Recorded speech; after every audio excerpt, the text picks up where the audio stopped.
No matter how many times I watch this video, I can never understand what point he thinks he's trying to make about this movie.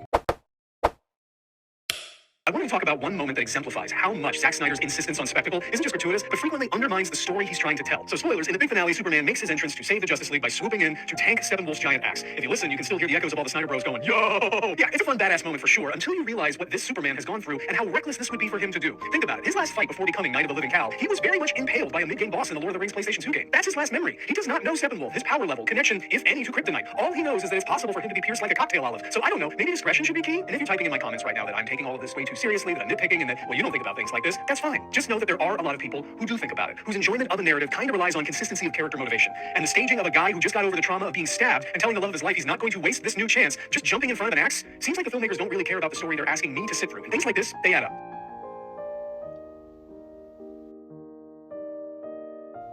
What? That being the case, I'm pretty sure everybody remembers when Superman Returns got stabbed with kryptonite by Lex Luthor and got thrown into the river and was saved by Lois Lane, and immediately afterwards, what did he do? He went to go pick up an entire kryptonite island directly afterward. We act like we have not seen Superman put his body on the line directly after he came back to life, or that's not his default thing to do.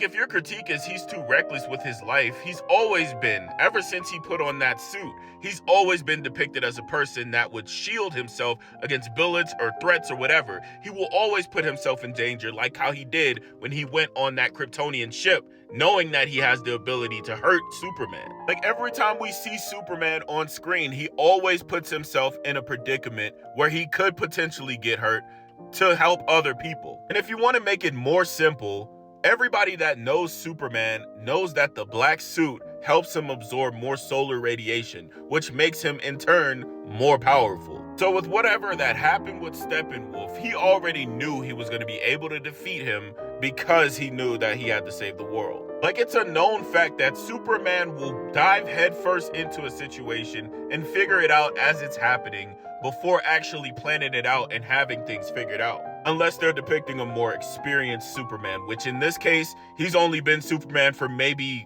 3 years maybe. But at the end of the day, if your critique is that he was too careless with his life after he came back to life, I'm sorry to tell you this, but nobody gives a damn.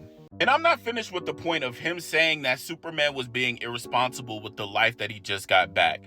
Saying that he should have used discretion, like we've ever seen Superman use discretion. This is exactly the same critique that you should be having for this new Superman. Because when he was fighting the Hammer of Baravia, he was what? He was beat down. He had to fly back because he could not walk himself or fly himself back to his place. And when he got back to the Fortress of Solitude, he was screaming from how much he had to get his bones reset and his body healing from how bad he got in his ass whooped. So anybody can come to the conclusion that he was damn near on his deathbed. And what did he do? He decided to immediately go back afterwards and continue fighting this thing. But I don't hear anybody talking about, oh, he should have used discretion, da-da-da. And when it comes to the suit thing, I'm not even worried about the rest of y'all. Most of y'all probably already left already because y'all don't listen. Like, I'm fully convinced 95% of y'all got put in ISS because of how much y'all don't listen. Everybody who knows Superman knows that this black suit is for him to absorb solar radiation faster. Like, Google is free for us to use. Like, it kind of irritates me that people agree with what he has to say about this movie, especially for this literal non-issue that doesn't change anything about what Superman is presented as in this movie. Because we've seen Superman do the exact same kind of thing in every representation of the character. Like, it's completely ridiculous to think Superman wouldn't put his life on the line to save someone, even if he just recovered from his life almost being lost.